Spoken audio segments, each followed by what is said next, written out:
कि जीव की योग्यता और परिणामों की तारतम्यता, इनका बाह्य संयोगों से ऐसा ही निमित्त नैमित्तिक संबंध है। कैसा? कि जब कोई जीव प्रचुर स्व संवेदन के लिए तैयार होता है, हुआ नहीं, आपने तो कह दिया कि पांचवें गुण स्थान में प्रचुर स्व संवेदन होता है और उसका नाम पांचवा गुण स्थान होता है। ऐसा नहीं होता, ऐसा नहीं होता।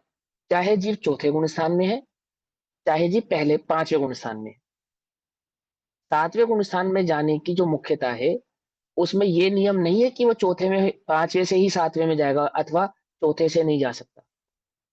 अवृत्ति है अथवा वृत्ति है, वो श्रावक है। वह श्रावक जब उसके परिणाम आत्मानुभव में आत्मानुभूति को प्रकट करते करते इस विशुद्धता को प्राप्त होते हैं। किस विशुद्धता को प्राप्त होते हैं? कि वह प्रचुर स्व संवेदन भाव को प्रकट करने के लिए तैयार हुआ, तैयार हुआ, अंतरंग से तैयारी हो गई उसकी। तो उस तैयारी में जो पहला विकल्प है वो दीक्षा है। ये क्या है? ऐसा ही परिणामों की तारतम्यता का नियम है।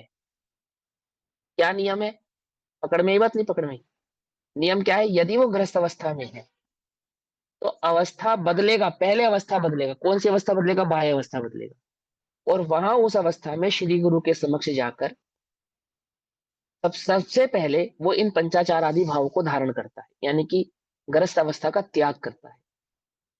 और ग्रस्त अवस्था को त्याग कर, जैसे ही ग्रस्त अवस्था को त्याग के ध्यान में बैठता है, जैसे ही, तो सर्वप्रथम क्या होता है? सातवें गुण स्थान को प्रकट करता है।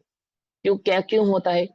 कि वहां जो तैयारी थी ना, अंतरंग तैयारी, उसका बाह्य बाह्य कारणों से ऐसा ही संयोगिक भाव है, ऐसा ही संयोगिक नियम है।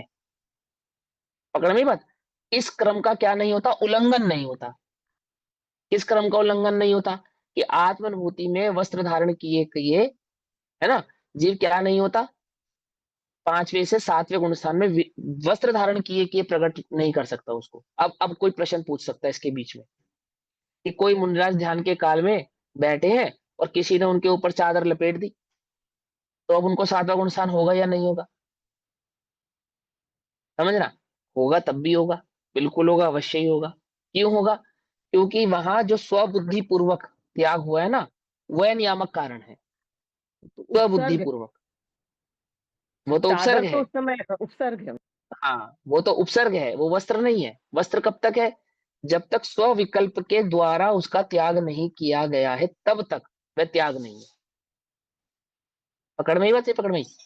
पॉइंट समझ में आ रहा है?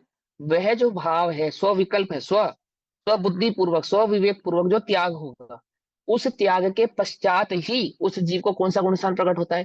छठा, सातवां, आठवां, नौवां, दसवां आदि गुणस्थान प्रकट होते हैं। क्रम की बात नहीं कर रहा हूं मैं, पहले सातवां होगा फिर छठा होगा, वो तो मुझे भी मालूम है क्रम। लेकिन भाव पकड़ना सीखो, पहले जो पढ़ रहे हो वो समझना सीखो। क्या कहते हैं देखो, यहाँ पे ये पूछा है, यहाँ पे ये बात कही है कि उसमें अंतर्गर्भित, किसमें अंतर्गर्भित? उस शुद्धोपयोग में अंतर्गर्भित। तो अंतर्गर्भित क्या है? वो अंतर्गर्भित नियम क्या? अंतर्गर्भित नियम है कि एक तो जब मुनिराज होंगे, वो क्या होंगे? मुनिराज ही होंगे जिनको वह शुद्धोपयोग भाव प्रकट हुआ है। और वह शुद्धोपयोग भाव जो प्रकट हुआ है, उसका बाह्य लक्षण क्या होगा? कि वो 28 मूल गुण आदि के पालन करने वाले होंगे, 22 परिचय आदि का धारण करने वाले होंगे, 3 गुप्ती आदि के धारक होंगे। ये नियम है उसका। समझ में आई बात, नहीं समझ में आई? या नहीं समझ में आई? एल्लक और छुल्लक अवस्था में सातवां गुण स्थान होता है या नहीं होता है? कि हाँ भैया होता है, झट कह दिया। क्या करना नहीं पड़ा आपने? कहा ना, अभी अपनी कक्षा में तो आया जवाब ये कि हाँ